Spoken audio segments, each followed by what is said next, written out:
Naniniwala ang ilang abogado sa bansa na may lalabas na arrest warrant mula sa International Criminal Court o ICC laban kina dating Pangulong Rodrigo Duterte at dating iba pang mga opisyalis ng Philippine National Police. Ito'y kaugnay pa rin sa madugong kampanya ng war on drugs ng nakaraang administrasyon. Narito po ang aking report. Ang ilang abogado sa bansa na ngayong taon ay lalabas na ang arrest warrant kaugnay sa isinasagawang investigasyon ng International Criminal Court o ICC sa mga naging biktima ng extrajudicial killing ng nakaraang administrasyon. Ayon kay National Union's People's Lawyer o NUPL Attorney Cristina Conti, ilan sa mga pangalan na posibleng lumabas sa naturang warrant sina dating Pangulong Rodrigo Duterte, dating Philippine National Police Chief at ngayon Senator Ronald Bato de la Rosa at dating PNP Chief General Oscar Albayalde. Ayon kay Conti, nagpapatuloy pa rin ang investigasyon ng ICC kaugnay sa mga biktima ng madugong war on drug campaign ng Duterte administration. Git ni Conti, kahit hindi na miyembro ang Pilipinas ng ICC, walang karapatan ang bansa na pigilan ang isang investigasyon. Nakapangalan na si Duterte. Kaya sa bahagi ng ICC, meron na siyang suspect simulat sa poll. Ang nakapangalan dun sa request na buksan ng investigation, dun sa pagsasara ng preliminary investigation ay 3. Duterte, De La Rosa, Albayalde.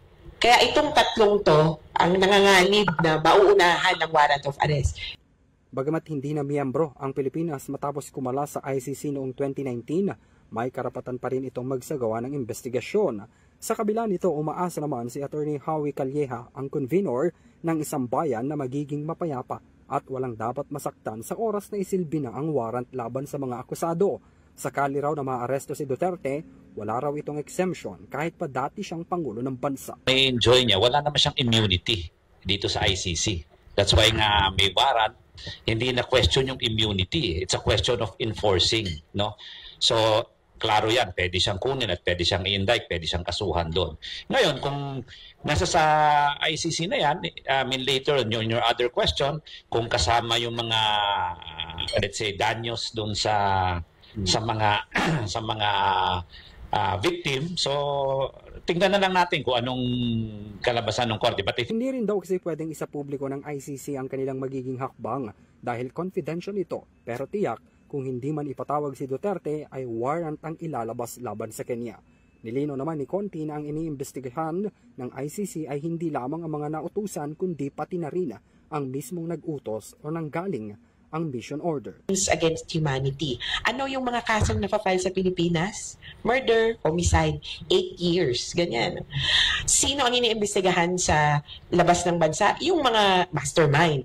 Sino ang iniimbestigahan sa loob ng Pilipinas? Yung pulis na bumaril. Maski DOJ ang sinisilip. Yung mga team. Kaya hindi pareho ang kanilang investigasyon. At yun ang sinabi ng ICC. Magtutuloy kami. Kasi walang nangyayaring katulad ng investigation namin dyan sa Pilipinas. Bitin kayo, kami ang magbubuo ng kwento. Una na rin binanggit ng PNP na susundin nito ang non-cooperation stance ng gobyerno sa investigasyon ng international body sa drug war ng nakalipas na administrasyon. Para sa EuroTV News, ako si Henry V. Nicolas, sumasaludo sa bawat Pilipino.